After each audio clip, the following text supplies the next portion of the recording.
And welcome back. We're just going to be working on some line work today, and sorry in advance for any outward noise. I'm sitting outside because it's absolutely gorgeous today, and I don't want to sit in my house. So, today I'm going to talk about my high school teacher, and we're going to call her Miss Zelda. Miss Zelda was kind of hard to describe as a teacher because she kind of treated us all as friends. But she did teach me some things. I actually learned a lot about India ink through her and pastels because Miss Zelda was never satisfied with somebody just using one medium. And especially in high school, I was always a colored pencil and regular pencil sort of kid. A lot of my traditional works were always done in Prismacolor pencils. Excuse me.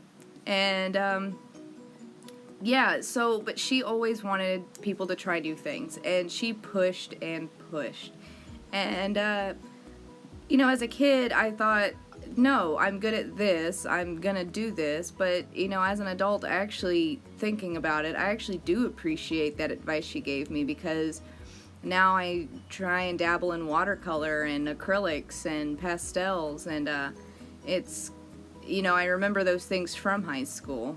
But she was a great teacher. I wish I took more of her classes, but my freshman year, you kind of have a set class set, and I only got to take her for a half a semester in my freshman year, but I took her class for the rest of the years while I was in high school.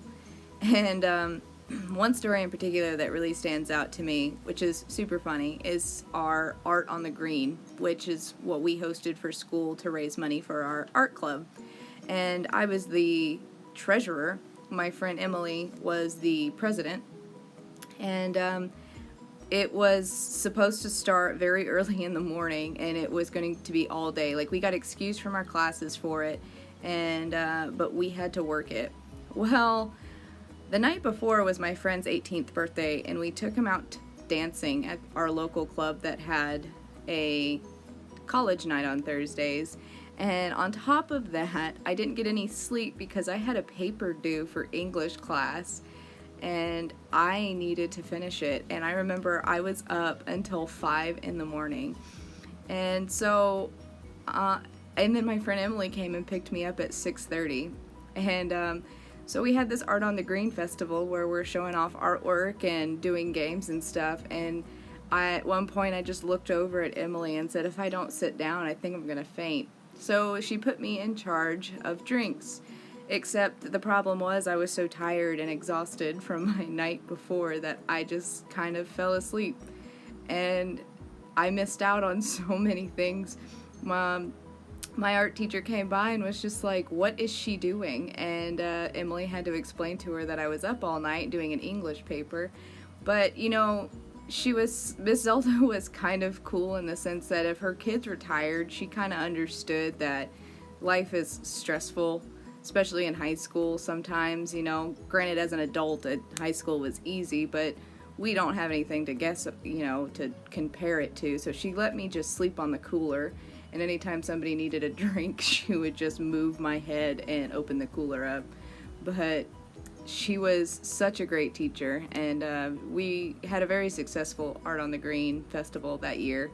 And we took a lot of pictures, and people had a lot of fun. And a lot of people actually managed to sign up for her art class the next year, which was pretty satisfying if you think about it, because I think Miss Zelda always thought that everybody can be an artist. You have the few people that pick up a pen and pencil one day and they're just really good, and then you got the people like me who pick up a pencil and is not good, but draws every single day for years and then gets good. And then you have the people that just don't know how to do it. But I always felt that Miss Zelda thought that everybody could draw. And I still think that that's a pretty nice ideal to have for anybody. Anybody can draw, and it doesn't have to be good so long as it makes you happy.